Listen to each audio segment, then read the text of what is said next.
이렇게 한번 시작해 보겠습니다. 요셉은 사라져 버렸어요. 애굽의 노예로 팔려가 버렸습니다. 아버지 야곱은 가장 사랑하던 아들이 죽었다라고 속아 버렸습니다. 그리고 자기도 죽겠다며 슬피 울었습니다. 아버지 야곱과 그 아들 요셉은 모두 꿈꾸는 자들이었습니다. 하나님께서 그들 젊을 때 꿈속에 나타나 그들을 불러주셨다라는 것입니다. 아브라함부터 시작된 하나님의 구원의 역사는 이제 큰 민족, 그들을 통해 큰 민족을 이룰 차례였습니다. 하나님은 그 민족 이스라엘을 통해 모든 민족을 복주실 계획이었는데요. 그 하나님의 계획을 이루려 했던 아버지 야곱은 지금 슬픔 가운데 무너져 버렸고, 그것을 이루도록 꿈속에서 택함받은 요셉은 애굽으로 사라져 버리고 말았습니다. 누가 이런 일을 벌인 걸까요? 야곱의 아들들이었습니다. 그들은 아버지를 속였고 형제 요셉을 팔아 버렸습니다. 그러니까 그들은 단순히 아버지와 아들에게만 잘못한 것이 아닙니다. 그들에게 꿈속에 나타나 그들을 부르시고 그들을 통해 구원의 계획을 이루어가려 하셨던 누구를 대적한 것이었습니까? 하나님께 도전하고 대적한 것이었습니다. 오늘 우리가 읽은 본문 그 다음 장 38장은 그 아들들 중에서 이 일을 주도했던 리더 유다를 주목하고 따라다니고 있습니다. 오늘 이야기에 보면 유다는 오늘도 하나님께서 택하신 한 사람을 그의 삶에서 밀어내버리고 보내버린 것을 우리는 보게 될 것입니다. 하나님을 멀리하는 사람은 하나님의 사람도 멀리한다. 자기 삶에서 미워하고 보내버린다라는 것을 우리는 요셉을 통해서 또 오늘 38장에 나오는 한 하나님이 택하신 사람을 통해서 볼 수 있습니다. 반대로 하나님을 미워하는 사람은 왠지 하나님과 멀리하는 사람을 또 가까이 하기도 합니다. 우리는 어떤 사람을 밀어내고 어떤 사람을 끌어들이는가, 또 이것을 통해서 우리가 하나님을 어떻게 대하고 있는가를 또 살펴볼 수 있는 것 같습니다.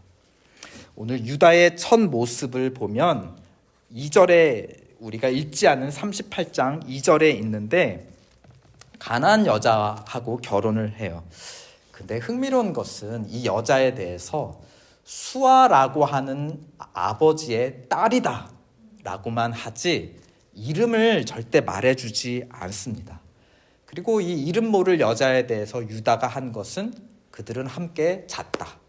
그리고 아들을 낳았다. 새 아들을 낳았다 뿐입니다. 첫째 아들은 커서 결혼했는데 그 아내 이름이 다말이에요. 여기서 우리가 볼 것은 유다의 아내에 대해서는 이름을 말하지 않았어요. 그런데 그 첫째 아들의 며느리에 대해서는 다말이라고 이름을 밝히고 있습니다. 중요한 사람이라는 것이에요. 그것을 한번 염두에 두시죠. 그런데 첫째 아들은 다말 사이에 자녀가 없이 죽게 되었습니다. 혹시 성경을 가지신 분들은 보시겠지만 7절에 보면 그가 여호와 보시기에 악함으로 여호와께서 그를 죽이셨다 하였습니다. 그래서 둘째 아들은 당시의 문화와 관습을 따라 죽은 형의 아내 다말을 자기 아내로 맞아 결혼했습니다. 그렇게 해서 자식 없이 죽은 집안의 첫째 아들, 우리 집안의 족보가 누구를 통해 계속 이어집니까? 첫째 아들, 장손을 통해 계속 이어지지 않습니까? 근데 첫째 아들이 자식 없이 죽었어요. 그래서 이럴 때는 둘째 아들이 형수와 결혼해서 아이를 낳으면 그 아들을 첫째 형, 죽은 형의 아들로 족보에 올려서 계속 계보를 이어가게 해 주었습니다. 그런데 10절에 보면 그 둘째 아들 역시 여호와 보시기에 악함으로 여호와께서 그도 죽이셨다 하였습니다. 그런데 유다는 이러한 일들이 자꾸 일어날 때에 문제가 어디에 있다라고 판단했는가? 누가 문제라고 봤겠습니까? 며느리가 잘못 들어왔다라고 판단했습니다. 근데 아까 성경은 누구 때문에 죽었다라고 했죠? 자기의 악 때문에. 그러니까 유다를 보면 하나님과 관점이 전혀 다른 것을 우리는 알 수 있어. 하나님이 악하다 하는 아들은 우리 아들은 문제 없는데, 하나님이 문제 없다고 보는 며느리 다말은 여자가 잘못 들어와 우리 집안이 망하는구나. 악한 것은 선하다 보고 선한 것은 악하다 보는 하나님과 관점이 어떻습니까? 정반대. 사실 이쯤 되면 그 아들들이 악을 행했다 했을 때 그 악이 누구로부터 왔는가를 이제 우리는 어느 정도 암시할 수 있어요. 아까 아버지도 속여서 슬피 울게 했죠. 하나님이 꿈속에 세우신 요셉도 팔아버린 그 하나님을 대적하는 그 유다의 가치관이 아들들에게 전이된 것 같고, 그는 하나님이 악한 자를 선하다 하고 하나님이 선한 자를 악하다, 지금 하나님과 정반대의 관점을 가지고 있다는 것입니다. 그러면서 유다는 무슨 생각을 했냐? 이제 관습상 며느리 다말은 누구의 아내가 되어야 되는 거죠? 지금 셋째 아들에게 가야 하는 것입니다. 유다는 생각했어. 이 며느리 다말 때문에 우리 셋째 아들도 죽으면 우리 가족은 끝장난다. 대를 잇지 못한다. 그래서 며느리 다말을 속였습니다. 우리 아들이 아직은 어려서 장가 갈 수 없으니 클 때까지 기다려야겠다. 그 사이에 너는 친정 아버지 집에 가서 기다려라. 내 남은 아들이 다 크면 그때 너를 불러서 결혼하게 해주겠다. 그래서 그 속임수로 다말도 멀리 보내버렸습니다. 아까 37장에서는 누구를 멀리 보내버렸죠? 하나님께서 선택하신 요셉을 멀리 버렸습니다. 지금은 며느리 다말도 멀리 보내버리는 것입니다. 비슷한 일들이 연속해서 일어나고, 우리는 여기서 요셉과 다말이 서로 비슷하다, 뭔가 연결고리가 있다라는 것들을 감지하기 시작합니다. 만약 우리 삶에도 누군가를 자꾸 멀리 내보내려고 하고 싶다, 이 사람 때문에 내 인생이 꼬이는 것 같다, 그런 사람이 연속으로 있다, 계속해서 있다 한다면 우리 자신을 한번 점검하고 분별해 봐야 되지 않을까 싶습니다. 그러나 유다는 늘 하던 대로 합니다. 자기 눈에 보기에 좋은 대로 행합니다. 이제 양털을 깎는 계절이 돌아오자 그는 친구와 함께 딥나라는 곳으로 가게 됩니다. 거기에 양털을 깎는 어떤 공장 같은 것이 있었던 것 같습니다. 그런데 마침 그 딥나라는 곳은 며느리 다말이 친정 아버지하고 지내는 곳이었어요. 그러면 여기까지 자기가 양털을 깎으러 갔다 하면 어떻게 해야 할까요? 사돈댁에 한번 방문해서 인사도 드리고 며느리 다말이 잘 지내고 있는지 안부도 묻는 것이 사람된 도리이겠죠. 그러나 그는 어디에도 다말에게 찾아갔다라는 언급이 하나도 없습니다. 다말을 가족으로 인정하지 않고 이미 마음 밖으로 그 삶의 변두리 바깥으로 내보낸 것을 알려주는 것입니다. 다말은 만나지 않는데 아이러니하게도 유다가 누구를 만나는가? 길거리에 있던 한 몸을 팔아 돈을 버는 직업 여성을 만납니다.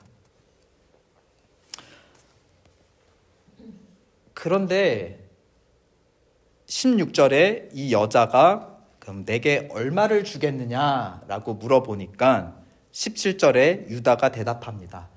염소 새끼 한 마리를 주겠다. 그러니 오늘 밤 나와 함께 자자. 즉 무슨 말인가요? 그 비용을 가져오지 않았다. 다른 말로 하면 지금 계획적으로 찾아온 것은 아니었어요. 길을 가다가 만났는데 즉흥적으로 마음의 충동이 일어났다라는 것을 보여주는 거죠. 그렇죠. 즉흥적인 만남이었다. 자기의 가족인 다말은 만나지 않으면서 길을 가다가 만난 직업 여성을 보고 충동적으로 만났다. 지금 요셉이 누구를 계속 밀어내고 누구를 자기 삶에 끌어들이는지를, 그것도 즉흥적으로 그 길에서 끌어들이는지를 이 본문이 지금 다 일러 바치고 있는 것입니다. 우리의 이야기가 이렇게 막 성경에 기록되어서 많은 사람들이 다 보고 있다 한다면 정말 얼마나 부끄러운 일일까요? 그러자 여자가 말합니다. 지금 염소 한 마리 낼 수 없다면 지금 너가 가지고 있는 거를 담보물로 내놔라.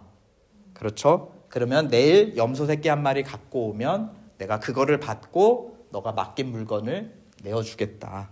이렇게 거래가 성사되었습니다. 그가 가지고 있던 물건은 3가지였는데요. 도장, 끈, 그리고 지팡이라고 하고 있습니다. 이 도장과 끈은 당시 사람들의 신분증이었어요. 이렇게 끈에다가 도장 같은 이렇게 목걸이를 하고 다니면서 거래가 있을 때 그것을 이렇게 점토판에 문질러 가지고 새겨지는 문양 혹은 이름으로 사인하는 그런 것이었습니다. 또 막대기라고 하는 것은 유다가 지금 양을 치는 사람, 목자라는, 양 쳐서 먹고 사는 목자라는 것을 우리에게 암시해 줍니다. 그래서 그 다음 날 오늘 우리가 아까 읽었던 첫 절 20절에서 그는 친구를 통해 약속한 염소 새끼 한 마리 보낸 것입니다. 왜 자기가 직접 가지 않았나? 무슨 말일까요? 다시 보고 싶지 않은 사람이었다라는 거겠죠. 그만큼 어떤 사랑 없는 만남, 그냥 몸이 끌리는 만남, 충동적인 만남이었다는 것을 어떻게 보면 다시 증명해 주고 있는 셈입니다.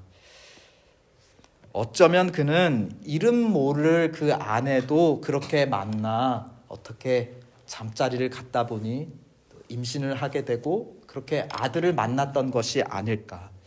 하나님 보시기에 악해서 죽임받았다라는 그의 2 아들들도 어쩌면 그러한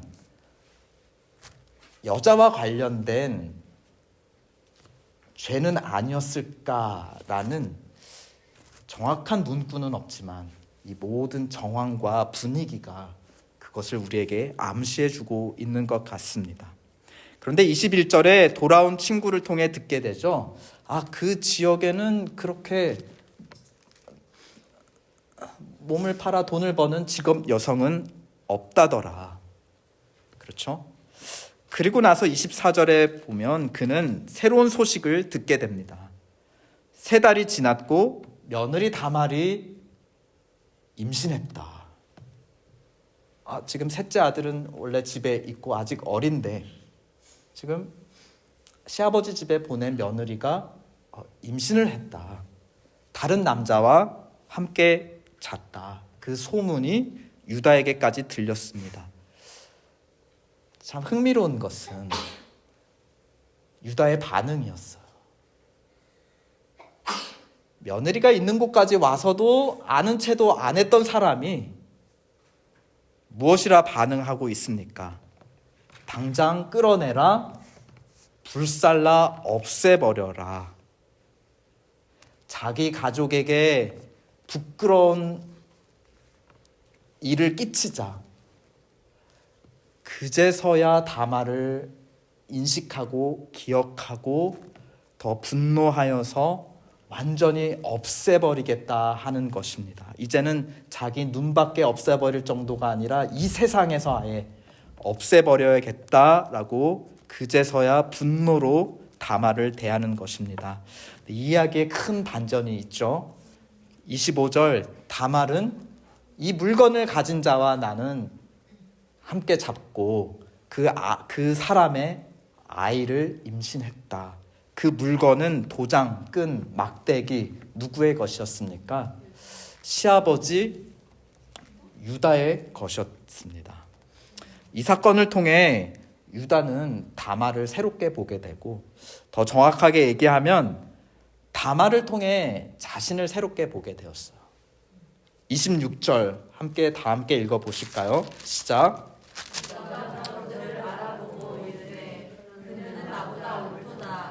내가 그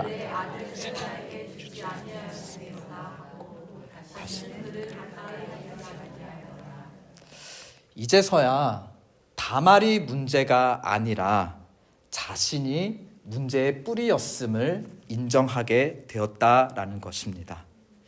이후로 다말은 아들을 출산하는데 27절에 보니까 쌍테라, 즉 쌍둥이를 낳았다 하였습니다. 유다는 다말 때문에 자기의 두 아들을 잃어버렸다라고 오해를 했는데요. 다말 때문에 남은 셋째 아들도 잃고 자기의 가족이 끊어질까 불안하였습니다. 그런데 하나님은 오히려 다말을 통해 유다가 잃어버린 두 아들을 다시 채워주셨던 것입니다. 그리고 그 아들 중에 한 사람을 통해 유다의 가족을 계속 이어가게 해주셨습니다. 다말은 그러니까 유다가 처음 봤을 때는 우리 가족의 파괴자다라고 잘못 오해했지만 실제로는 누구였다는 것입니까? 유다 가족의 구원자였다. 그 정체를 하나님은 마지막에 밝혀주셨습니다. 모든 다말이 당했던 고난 끝에 하나님께서 진실을 밝혀주시자 그 진실 앞에 유다는 회개하고 이제 변화되기 시작했습니다. 이쯤 되면 우리는 한 사람이 생각나야 하는데요. 누가 생각날까요? 유다가 자기 마음에 미워해서 멀리 밀어내버린 똑같은 한 사람, 누구일까요? 앞장의 37장에 누구였습니까? 요셉이었죠. 요 38장에 요셉과 비슷한 다말의 이야기를 통해 지금 다말은 맨 끝에 누명을 벗고 하나님의 구원자, 유다를 위한 구원자, 유다를 변화시키기 위한 하나님의 은혜의 도구인 것을 밝혀주셨어요. 그러면 이제 또 누구의 차례가 이제 나타나야 하는 걸까요? 39장 1장 1절 이렇게 시작해요. 요셉이 이끌려 애굽에 내려가매. 자, 요셉이 애굽으로 쫓겨나는 그 사이에 다말을 통해 앞으로 요셉을 통해 하나님께서 유다를 변화시켜 주실 것을 다말을 통해 미리 보여주시고 이제 그 초점이 요셉에게로 향해 간다라는 것입니다. 어쩌다 유다는 다말에게 갔던 것처럼 또 요셉에게도 찾아가게 될까요? 다말을 만나 하나님 앞에서 회개했던 것처럼 또 유다는 요셉 앞에서 회개하게 될까요? 다말을 통해 유다의 가족이 보존된 것처럼 요셉을 통해서도 그 가족이 보존되게 될까요? 우리는 그것을 앞으로 살펴보게 될 것이고 이미 그 답을 알고 있어요. 다말의 이야기를 통해 알고 있어요. 내가 미워하고 내 인생에서 밀어내고 싶은 사람 있습니까? 혹시 그 사람이 옳았던 것은 아닐까? 하나님이 오히려 내 삶에 허락하신 복의 통로는 아니었을까? 아니면 나를 미워하고 밀어내는 어떤 사람들이 있는데 나에게 그렇다고 너도 그 사람을 밀어내지 마. 나는 너를 그 사람의 복의 통로로 다말 같은 요셉 같은 복의 통로로 세웠어 라고 하나님은 말씀하고 계시는 것은 아닐까요? 아마 여러분들은 지금 그런 거에는 관심 없고 머릿속에 이거 생각 하나만 하고 있을 것 같습니다. 이 생각만 가득할 것 같습니다. 이게 다 무슨 이야기지? 어떻게 시아버지와 며느리가 서로 아이를 낳아서 그 아이를 낳은 것을 옳다고 말할 수 있지? 그러나 우리에게는 더 이해하기 어려운 놀라운 이야기가 성경에 계속 기록되고 있습니다. 우리 다말이라는 이름이 다시 등장한 것은 마태복음 1장이에요. 우리 한번 화면에 마태복음 1장에서 다말을 어떻게 기록하고 있는지를 보시겠습니다. 마태복음 1장 1절은 아브라함과 다윗의 자손 예수 그리스도의 계보다, 족보다, 그 패밀리 라인이다 하는데요. 다 모두 남자 이름만 기록하고 있습니다. 그 중에 특별한 여자 4명만 선택해서 기록하고 있습니다. 그 중에 가장 첫 번째, 가장 특별한 첫 번째 여자, 그 이름은 누구였을까요? 바로 다말이었습니다. 유다는 다말에게서 베레스와 세라를 낳고 베레스는 헤스론을 낳고 해서 그 가족 계보 끝에 마리아를 통해 또 누가 태어났다라는 것입니까? 예수 그리스도. 다말은 시아버지 사이에서 베레스를 낳는데 그 가족 계보에서 마리아는 또 특이하게도 성령을 통해 임신해 예수 그리스도를 낳는 매우 이해하기 힘든 특이한 이상한 이야기가 다말로부터 시작해서 마리아까지 이어지고, 이 이상한 가족을 통해서 누가 태어나셨다는 것입니까? 우리의 구원자 예수 그리스도께서 태어나셨다는 겁니다. 그러니까 어떻게 말하면 유다와 다말을 통해 예수님께서 이 땅에 오셨어요. 다말은 유다의 가족만 구하신 것이 아니라 예수 그리스도를 통해 어쩌면 그 관계를 이상하게 생각하고 있는 우리마저도 구해 주셨다라는 것입니다. 그렇게 하나님은 유다에게 미움받는 다말을 통해 유다의 가족을 보존하셨다면, 이제 애굽에 보낸 요셉을 통해서 배고파 죽게 된 유다의 가족들을 애굽의 풍성한 걸로 먹여 살리시고 보존하십니다. 그렇게 애굽에서 큰 민족 이스라엘로 번성할 수 있었습니다. 그렇게 하나님은 유다에게 미움받았던 두 사람 다말과 요셉을 통해 오히려 유다와 그의 가족을 지켜주시고 살려주시고 번성케 해주셨습니다. 그리고 그 가족을 통해 우리를 구원하실 예수 그리스도를 보내주셨습니다. 우리가 이상하다 생각하는 유다와 다말의 관계를 통해 도리어 우리는 하나님의 은혜 예수 그리스도로 말미암아 죄 용서받고 하나님의 자녀가 되었어요. 어쩌면 유다와 다말보다 더 이상한 마리아와 성령으로 잉태된 예수 그리스도를 통해 유다처럼 우리는 다 구원을 받았다. 그런 점에서 이 뭔가 정말 어질어질한 이상한 이야기를 통해 우리는 구원을 받았다. 정말 진짜 이상한 사람, 유다보다 더하고 더 이상한 사람들은 어쩌면 우리 자신이 아닐까 하는 매우 느낌적인 느낌을 갖게 됩니다. 그렇죠? 다말은 요셉을 가리키는 증인이었어요. 38장에서 이제 39장에 나타나는 요셉을 가리키는 증인이었습니다. 요셉은 다말과 함께 우리를 구원하실 예수 그리스도를 가리키는 증인의 삶을 살았습니다. 이들 사이에는 어떤 공통점이 있나요? 다말과 요셉, 이들이 가리키는 예수 그리스도 사이에는 어떤 공통점이 있나요? 모두 사람들에게 미움을 받았습니다. 모두 사람들에게 내어침을 당하면서 많은 고난을 겪었습니다.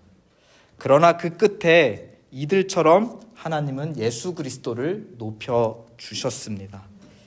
이들처럼 예수 그리스도는 고난받는 피해자에서 자기를 핍박하는 자들을 구원해주는 하나님의 은혜의 종이 되었습니다.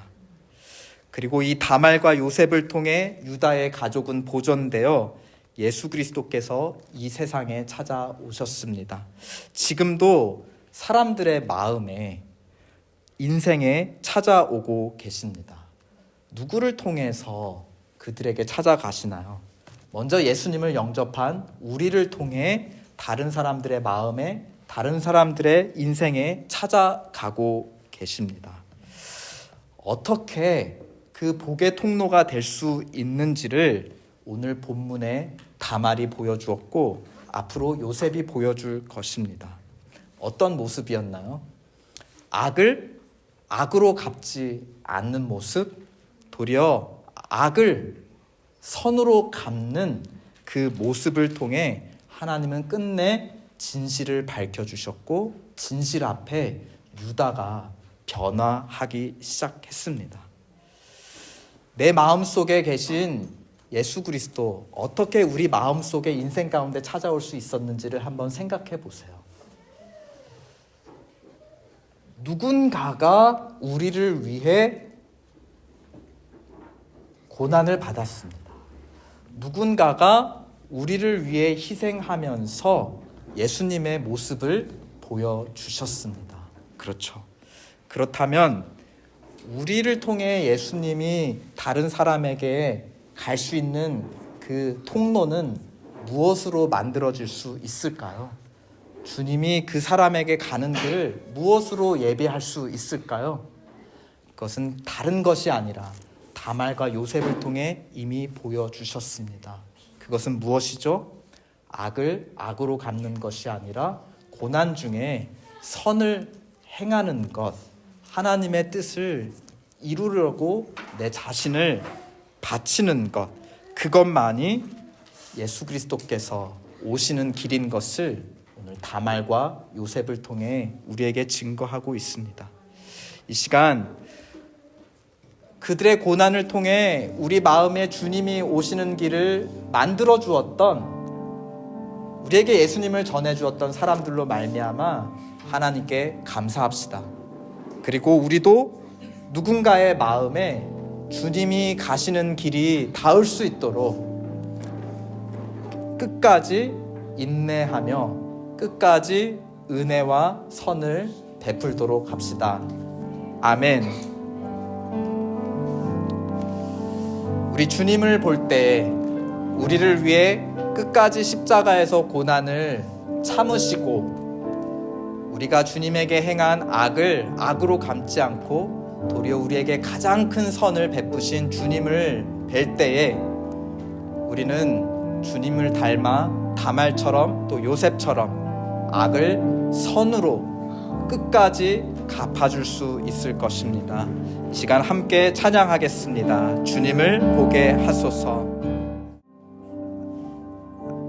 유다 앞에 다시 선 다말은 자기를 변호하지 않았습니다. 그렇지만 유다는 자신이 옳다 여긴 것이 틀렸고 자기가 틀렸다 여긴 것이 옳다고 하는 세상이 뒤집히는 경험을 하게 되었습니다. 우리 주님도 십자가에서 자기를 변호하지 않으셨죠. 그저 하나님의 뜻대로 행하실 뿐이었습니다.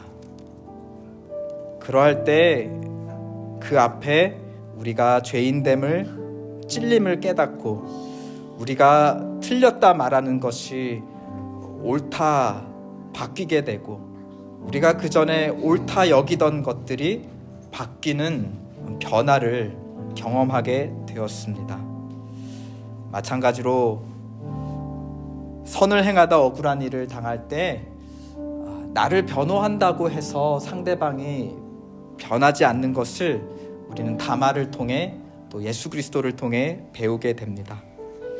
그저 악을 악으로 갚지 않고 도리어 선을 베풀며 은혜를 베풀 때에 때가 되어 하나님께서 변화시켜 주시는 열매를 맺어 주실 것입니다. 우리 이것을 위해서 기도합시다.